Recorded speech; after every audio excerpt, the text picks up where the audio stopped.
In the video on floats, I mentioned that there's a related data type called the double. Although you can put enormous numbers into a float, you might one day need to store something bigger than a float can hold. Now, you'll probably never need to store a number that big, but if you do, then you'll want to use a double. Because doubles can hold values that are so big, when you print out the value of a double, processing will almost always use scientific notation. That's a special shorthand for writing enormous numbers. There's a video just on scientific notation, and if you haven't watched that yet, take a look at it now, or a lot of what's coming up won't make much sense to you at all. Let's begin with floats. You can store a huge number in a float. Here's the range of a floating point variable in scientific notation. You can store any number, positive or negative, from 0 to this amount. This is a gigantic number. It's roughly a 3 and a 4 followed by 37 zeros. How big is that? Imagine a chain of red blood cells, one after the other, stretching from Earth all the way to the Andromeda Galaxy, over 2.5 million light years away. You would only need 3.5 E27 red blood cells to span that distance. This number fits into a float with no problem at all. To find a number that doesn't really fit into a float, we have to get really extreme. For example, we might ask how many atoms are in the Earth. Now, not molecules, but atoms. That's around 1.3 E50. Finally, a number too big to store in a float. But suppose you need to store that number. Well, let's try it. Here I'm assigning 1.3 E50 to a float. Let's run this program. And we get an error right away. Processing knows that this number is just too big for a float. Here's the error message. Let's look at two pieces of this before we look at the whole message. First, the message refers to a literal. That's just jargon for the number we typed in. It's calling it 1.3 E50F. The E is in lowercase, but it means the same thing as the capital E we're used to. The letter F at the end is processing's way of letting us know that it thinks this number is a float. And indeed, if we read the whole message, that interpretation is repeated. The literal 1.3 E50F of type float is out of range. That makes sense. We know this number is too big for a float. So let's change the variable to a double, and that should make it all work, right? But it doesn't. Notice that in the error message, it's still saying that the number 1.3 E50 is of type float. Well, why is that?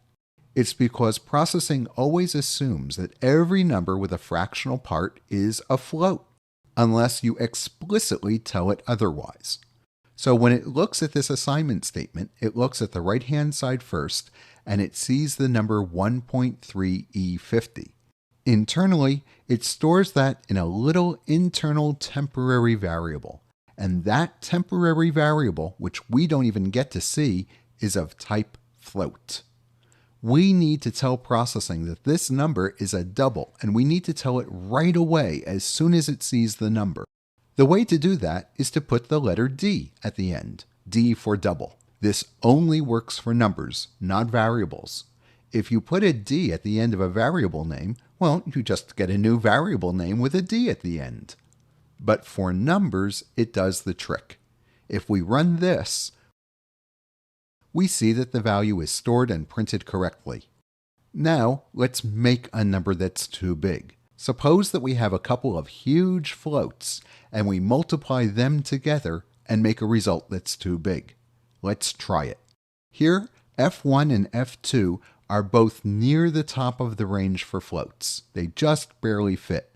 So multiplying them together will give us something really huge, too big to fit in a float. We'll save that in F3, and let's run it. Whoa, F3 is infinity. What's that? Infinity is a special symbol that's only used for printing. It's processing's way of saying, this number is too big for me. I give up. Now, it might have been better for processing to say, hey, this is an error and stop the program, but it doesn't do that. Instead, it saves a special value into the variable. Now, it's not a number, it's a special marker that means too big. And when processing sees that marker, it prints infinity. Frankly, once a variable becomes infinity, it becomes useless. You can't ever get it back into a normal number. If you combine it with other numbers, you'll usually just get back more infinity. Let's try an experiment. What if we subtract infinity from itself? We should get 0, right? So let's try it. Whoa, and what's this? NaN, written in this way, capital N, little a, big N, is another special marker. It's only used during printing. It means not a number. If infinity is processing's special way of saying, I give up, then not a number is its way of saying, all right, just game over. Once you have a variable that's not a number, or NaN, it's all over. A variable with the value NaN for practical purposes is just completely useless. Well, we know the cure for both of these problems. We'll just turn everything into a double and run it again. And everything works just fine. We've seen that doubles are bigger than floats, but how big can a double get? Here's the range. You can store a number, positive or negative, from 0 to 1.7E308. That number is just crazy big. It is so much bigger than we can imagine.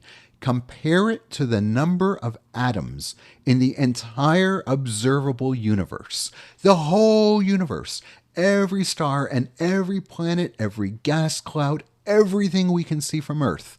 All of that taken together, the number of atoms is around 10E80.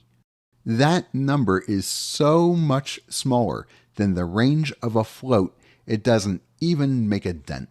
You could store the number of atoms in billions upon billions of observable universes in a single double.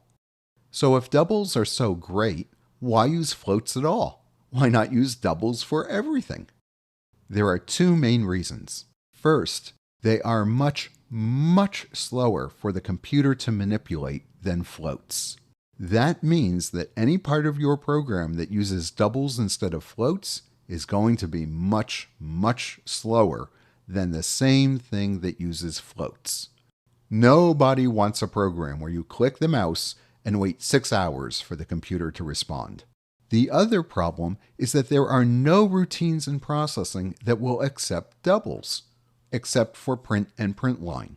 You can make variables that are doubles and do math with them. You can add them and multiply them and that sort of thing. But you can't hand them to processing. So for example, you can't use a double to control the position of a box or the radius of a circle because processing won't even let you hand it a double as an argument. It wants floats and not doubles.